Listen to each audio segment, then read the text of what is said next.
자, 여러분들이 가지고 계시는 교환 7페이지를 보시면 되겠습니다. 이 시편 7편을 그 표제가 어떻게 달려 있는가 하면은 이렇게 되어 있습니다. 다윗의 시가연, 베냐민인 구시의 말에 따라 여호와께 드린 노래라, 이렇게 되어 있습니다.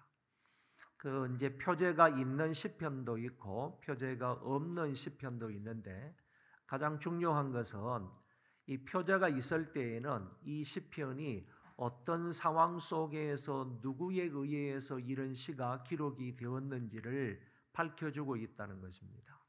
그렇기 때문에 표제가 있으면 그 시편의 근거, 또 시편이 어떤 상황 속에서 나오게 되었는지 그런 것을 알 수 있게 되기 때문에 표제가 있는 시는 그 표제에 우리가 주의할 필요가 있다, 이렇게 생각할 수 있습니다. 여기 보면 다윗의 시가요이다 그랬습니다. 이 시가요이라는 히브리어 말을 해석하기는 참 어려운데, 한마디로 말하면 격정적이다, 이렇게 해석할 수 있습니다.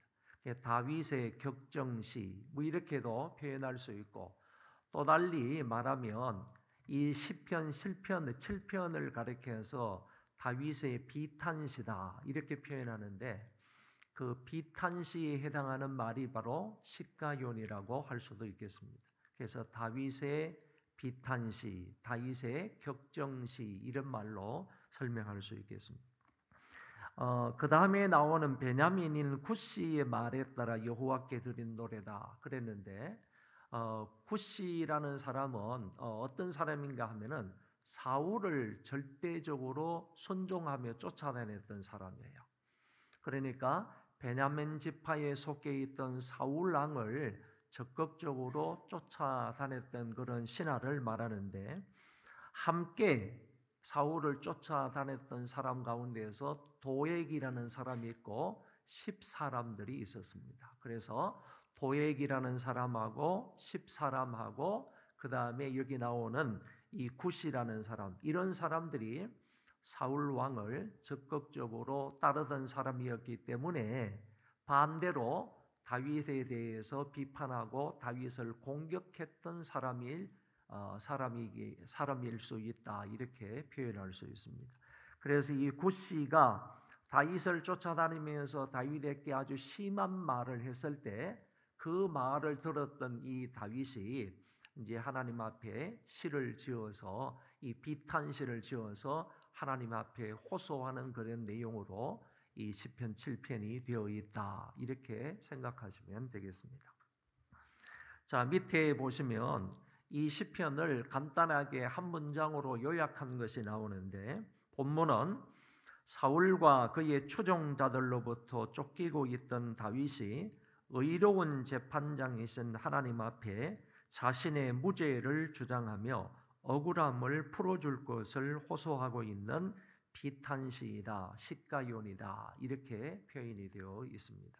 그러니까 한마디로 말하면 다윗은 죄가 없는데도 불구하고 사울 왕과 뿐만 아니라 그의 추종자들에 의해서 쫓기고 있는 거예요. 지금 사방팔방으로 쫓겨다니고 있는 그런 신세 속에 있는데, 그래서 하나님 앞에 이제 기도를 하는 겁니다. 탄식하며 기도를 하는데, 하나님, 나는 죄가 없습니다. 나는 무죄입니다. 죄가 있어서 쫓겨다니는 것이 아니고 죄가 없는데도 이렇게 억울하게 쫓겨다니고 있습니다. 하나님, 나를 건져 주십시오. 쫓아오는 저 사람들의 손에서 나를 건져 주십시오라고 기도하는 것이 시편 7편의 말씀이다, 이렇게 기억하시면 됩니다. 간단하게 이 시편 7편을 세 부분으로 나누어서 설명할 수 있는데, 이 세 부분 또는 세 단계라는 말을 여러분들이 잘 기억을 하시면 시편 전체를 이해하는데, 특별히 비탄시를 이해하는데 많은 도움이 됩니다.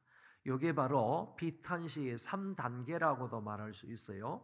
그러니까 성경에 나오는 비탄시다, 다윗뿐만 아니라 또 다른 사람들이 정말 억울한 마음으로 아주 그냥 철저하게 회개하고 아니면 철저하게 자기의 마음을 뜯으면서 하나님 앞에 탄식하며 기도하는 그런 내용은 대부분 3단계로, 3단계로 되어 있다.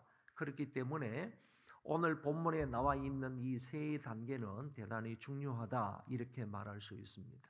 그 3단계의 첫 번째는 1절부터 5절인데 나를 쫓아오는 사람들 손에서 건져 주십시오. 보호해 주십시오 하는 그런 탄원이 나와 있습니다. 넘겨서 보면 1절, 2절의 말씀입니다. 여호와 내 하나님이여 내가 주께 피하오니 나를 쫓아오는 모든 자들에게서 나를 구원하여 내소서.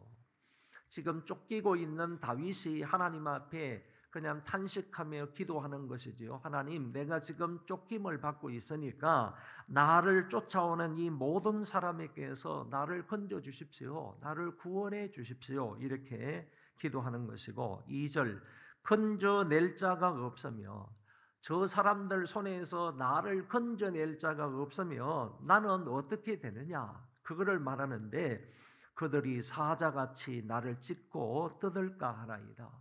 자기가 이렇게 사자처럼 그냥 뜯기고 찢겨서 죽고 말 것이다 하는 것을 정말 얼마나 절박한 심령 속에서 이 다윗이 이런 기도를 하는지를 1절, 2절을 통하여서 우리가 쉽게 알 수가 있는 것입니다.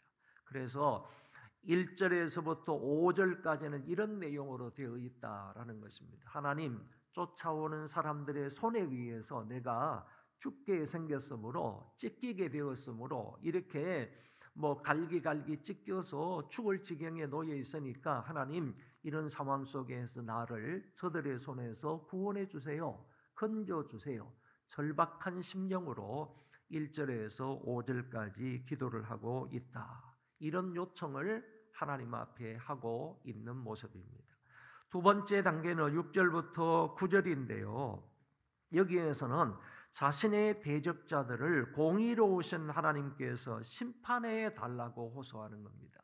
비탄시의 두 번째 단계는 반드시 저 악인들을, 죄도 없는 사람들을 쫓아오는 저 악한 사람들을, 저 못된 사람들을 하나님의 손으로 심판해 주십시오. 하나님의 손으로 저들을 정리해 주십시오.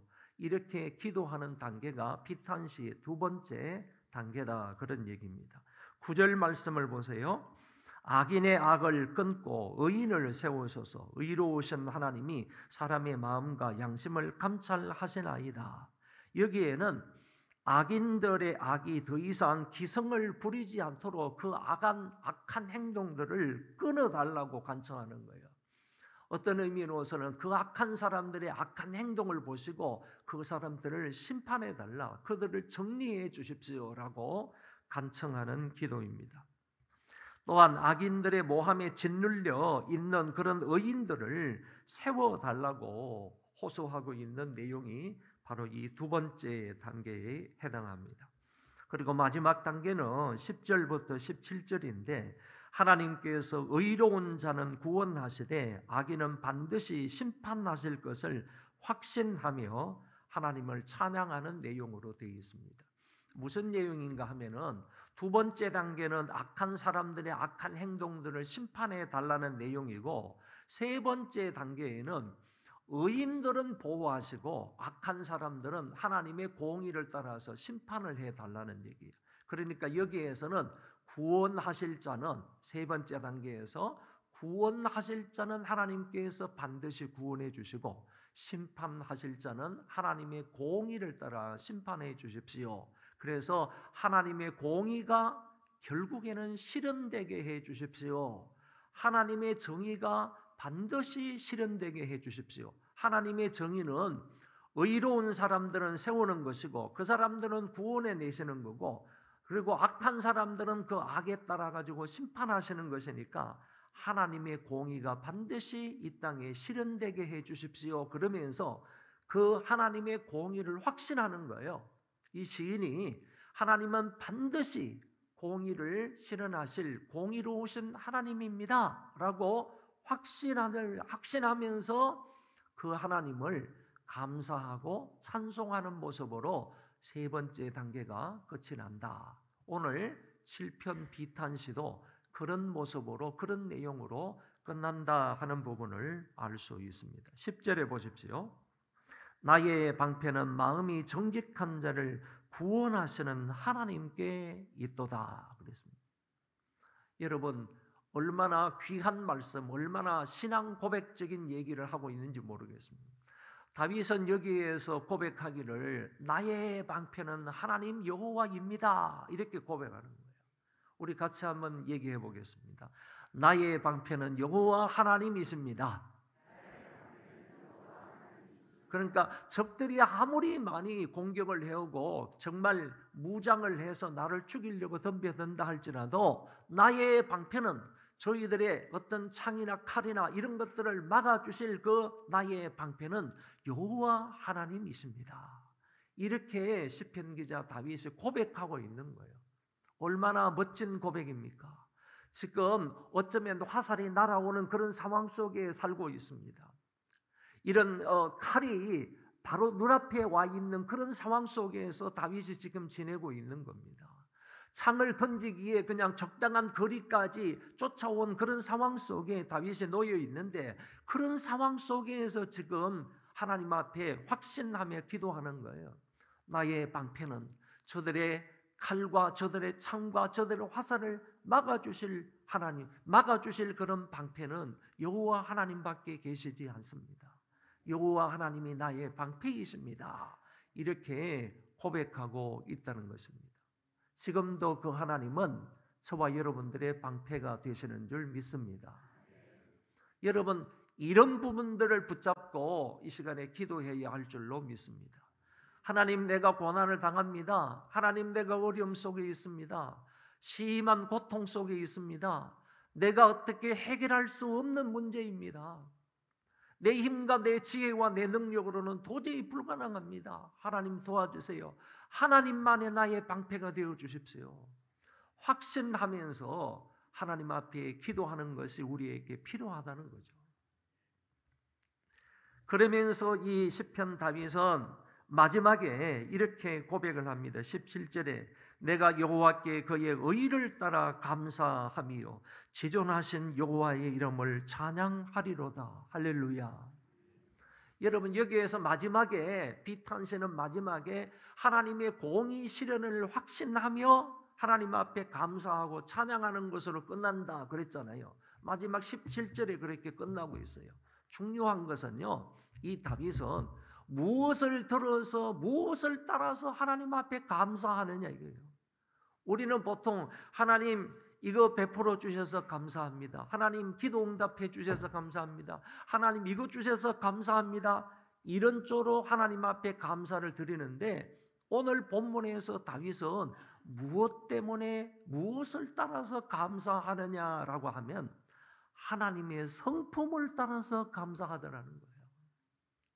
하나님의 의를 따라서 감사합니다. 이렇게 얘기하고 있어요. 하나님의 성품은 어떤 것입니까? 의로운 뿐만 아니라 자비, 사랑, 진실, 정의, 공의 이런 것이 하나님의 성품입니다.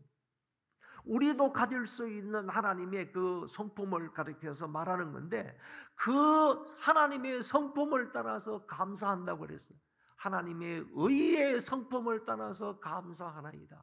여러분, 우리도 무엇인가 우리에게 베풀어 주신 것으로 인하여 하나님 앞에 감사할 수도 있지만은요, 하나님의 성품을 따라서 하나님의 성품을 들어서 감사할 수 있는 저와 여러분들이 되시기를 바라요. 하나님의 진실하심을 따라서 하나님 앞에 감사하고요. 하나님의 진실하심이 있기 때문에 우리도 좀 더 진실할 수가 있는 거예요. 하나님의 의로움을 따라서 감사할 수 있기를 바라고요. 하나님의 사랑으로 인하여서 감사하고요. 하나님의 공의로 인하여서 감사하고요. 하나님의 성품을 따라서 시편 기자처럼 감사할 수 있는 우리가 되었으면 좋겠고요. 마지막에 그 하나님 여호와를 확신하면서 찬송하는 모습이 여기에 나오는데 하나님의 어떤 모습을 찬송합니까? 지존하신 하나님의 이름을 찬양하리이다 그랬어요. 지존하신 하나님의 이름을 여호와의 이름을 찬송합니다 그랬습니다. 지극히 높으시고 존귀하신 하나님의 이름을 찬송합니다 그랬습니다. 이런 찬송이 우리 가운데 있기를 바랍니다.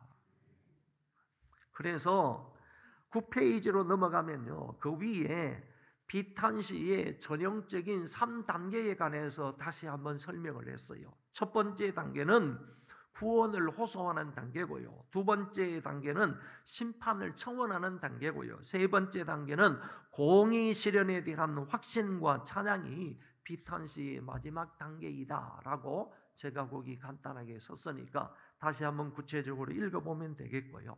그러면 마지막으로 이 시편을 통하여 저와 여러분들에게 주는 영적인 교훈은 무엇인가?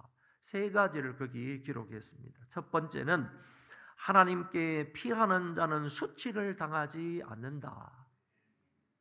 여러분, 어떤 핍박과 어떤 고난과 어떤 어려움과 어떤 문제가 있더라도요, 여호와가 나의 방패가 되십니다 라는 신앙 고백으로 하나님께 피하시기를 바랍니다. 하나님 여호와께 피하게 되면요, 그런 사람은 수치를 당하지 않는다는 것입니다. 우리가 피해야 할 바위가 어디입니까? 내가 숨어야 할 바위가 어디입니까? 그거는 여호와 하나님밖에 없습니다.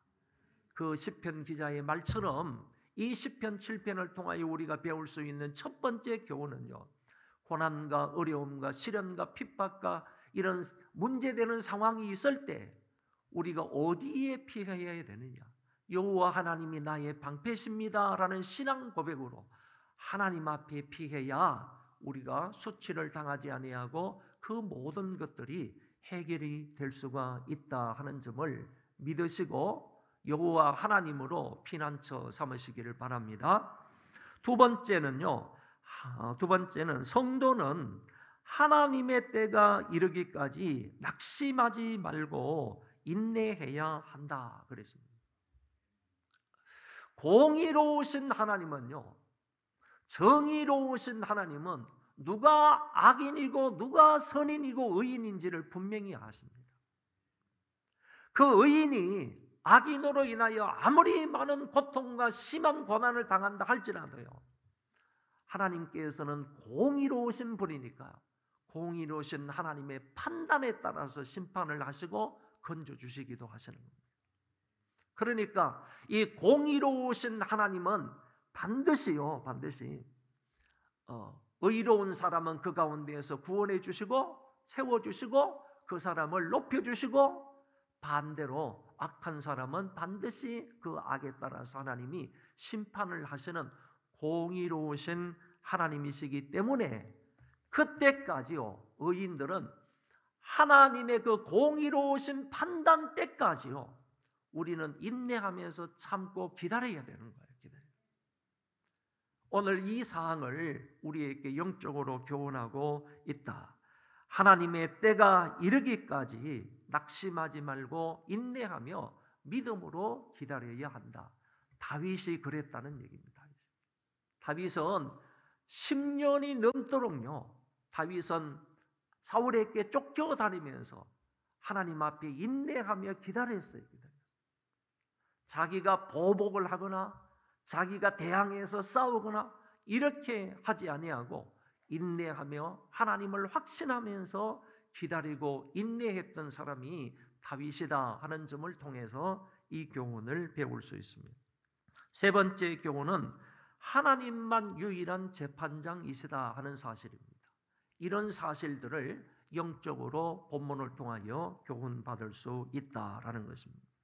나머지 기도 제목을 한번 읽고 함께 찬송하도록 하겠습니다. 기도 제목 1번 다 같이 읽겠습니다. 시작. 어떤 시련과 고난이 있더라도 하나님께 피하는 자가 되게 하옵소서. 그러니까 하나님만 나의 방패이십니다 라는 이런 고백으로 하나님께 피하는 자가 되게 하옵소서. 하나님이 나의 방패가 되신다 하는 사실을 확신하면서 여호와께 피하는 자가 되게 해달라고 기도하시고요.